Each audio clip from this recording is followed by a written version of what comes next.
ഭക്ഷണം തന്നെ ഉണ്ടാക്കിയാൽ മതി, അല്ലാണ്ട് ഞാൻ കഴിക്കില്ല. എന്ത്? ഓരോരുത്തർക്കും ഞാൻ ഇവിടെ ഓരോരോ ഭക്ഷണം ഉണ്ടാക്കാം, അതൊക്കെയാണല്ലോ പണി. കുട്ടിക്ക് വിശന്നിട്ടിരിക്കുക, അവർക്ക് ഫുഡ് കൊടുക്കണ്ട? ഒരു കാര്യം ഞാൻ പറഞ്ഞേക്കാം, വീട്ടിലെല്ലാവർക്കും എന്താണ് ഉണ്ടാക്കണം അത് കഴിച്ചേക്കണം, അല്ലാണ്ട് വാശി പിടിക്കാൻ നിൽക്കരുത്. ചോറ് ഞാൻ വിളമ്പി വെച്ചിട്ടുണ്ട്, എടുത്തൊന്ന് കഴിക്കാൻ നോക്ക്. എന്താണ്? എല്ലാവർക്കും എന്താണ് ഉണ്ടാക്കണം അത് കുട്ടികൾ കഴിച്ച് ശീലിക്കണം, മനസ്സിലായോ? നീ എന്താ കുഞ്ഞിനോട് ഇങ്ങനെയൊക്കെ പറയുന്നത്? അവൻ എന്താ വേണ്ടെച്ചാ അത് ഉണ്ടാക്കി കൊടുക്ക്. ഫ്രൈഡ് റൈസ് വേണമെങ്കിൽ അത്, ഇനി വേറെ എന്തെങ്കിലും വേണമെന്ന് പറഞ്ഞാൽ അത് ഉണ്ടാക്ക്. കുട്ടികളെ കഴിപ്പിക്കാന്നുള്ളതല്ലേ. നമ്മൾ കഴിക്കണം തന്നെ ഒരു കുഞ്ഞ് കഴിക്കണം നടക്കുവോ? ഇതെന്താ അമ്മേ അത്?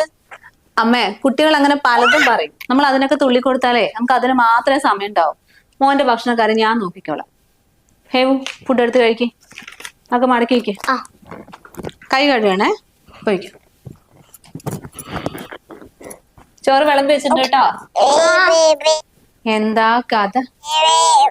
ഇപ്പൊ എങ്ങനെയുണ്ടമ്മേ, അവൻ കഴിക്കുന്നില്ലേ? വാ, നമുക്ക് തരാം. അവള് ഒരു കുറച്ചു ദിവസത്തേക്ക് വീട്ടിൽ നിൽക്കാൻ പോയതല്ലേ, അപ്പൊ ഒരു 5-6 ദിവസം അമ്മയ്ക്ക് മാനേജ് ചെയ്യാൻ പറ്റില്ല. അല്ല, നീ എന്താ ഈ പറഞ്ഞു തരുന്നത്? ഈ കാലുവേദനയും നടുവേദനയൊക്കെ ഞാൻ അഭിനയിക്കുകയാണെന്നാ? എടാ, നീയൊക്കെ ചെറുതായ സമയം മുതലേ എനിക്ക് ഈ പ്രശ്നമുണ്ട്. പക്ഷെ നിന്റെ അച്ഛന് പറഞ്ഞാൽ മനസ്സിലാവില്ല. അതുകൊണ്ട് ഒന്നും പറയാണ്ട് എല്ലാ പണിയും ചെയ്യും. നീ വലുതായ പിന്നെ നിന്റെ കാര്യങ്ങൾ നോക്കി. ചെറിയ പാടാണോ അത്?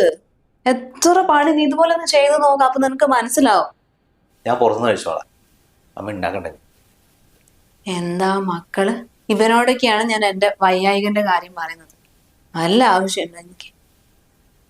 കഴിക്കുന്നില്ലേ കഴിക്കണ്ട, ഒരാഴ്ച എനിക്ക് ഇവിടെ ഒന്നും ഉണ്ടാക്കണ്ടല്ലോ. ഇതിപ്പോ ഇവിടത്തെ ഞാൻ്റെ ഒരു അവസ്ഥയില്ലേ, ഇത് പറയണ്ട. പറഞ്ഞിട്ട് കാര്യമില്ല, എല്ലാത്തിനും കാരണക്കാരൻ ഞാൻ തന്നെ. ഞാനേ ടൗണിൽ ചെന്നിട്ട് കുറച്ച് താറാവിറച്ചി വാങ്ങിക്കൊണ്ടുവരാം. സുമേഷ് വിളിച്ചു പറഞ്ഞിട്ടുണ്ട് നല്ല സാധനം വന്നിട്ടുണ്ടെന്ന്. അതിന് ചോറും കറിയൊക്കെ ആക്കി, സമയമാണെങ്കിൽ 1 മണി കഴിഞ്ഞു. ഇനിയിപ്പോ താറാവ് കൊണ്ടുവന്നിട്ട് എപ്പോഴാ? അതിനിപ്പോ 1 മണിക്ക് തന്നെ കഴിക്കണമെന്നുണ്ടോ? 2-2:30 കഴിച്ചാൽ പോരെ? ഞാൻ പെട്ടെന്ന് കൊണ്ടുവരാം. ഞാൻ വരുമ്പോഴത്തേനെ നീ ഉള്ളിയും തക്കാളിയൊക്കെ വഴച്ച് റെഡിയാക്കി വെക്ക്. ഇത്രയും നേരം അവൾ അടുക്കളയിൽ പണിയെടുത്താ? ഒരു മിനിറ്റ് ആയിട്ടുള്ളൂ വന്ന് നിന്നിട്ട്. അപ്പോഴത്തേക്ക് നീ കറി ഉണ്ടാക്കാനാ? അതൊന്നും നടക്കില്ല. ചോറ്, സാമ്പാർ, ഉപ്പേരി, പപ്പടം എല്ലാം ആക്കി വെച്ചിട്ടുണ്ട്, അത് കഴിച്ചാ മതി. അമ്മയ്ക്ക് എന്താ പറ്റിയത്?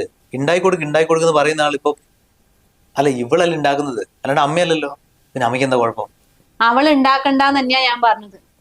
ഇവിടെ നിനക്കൊരു കറി, അവക്കൊരു കറി, എനിക്കൊന്ന്, കുട്ടിക്കൊന്ന് എന്ന് പറയുന്ന ഹോട്ടലാ?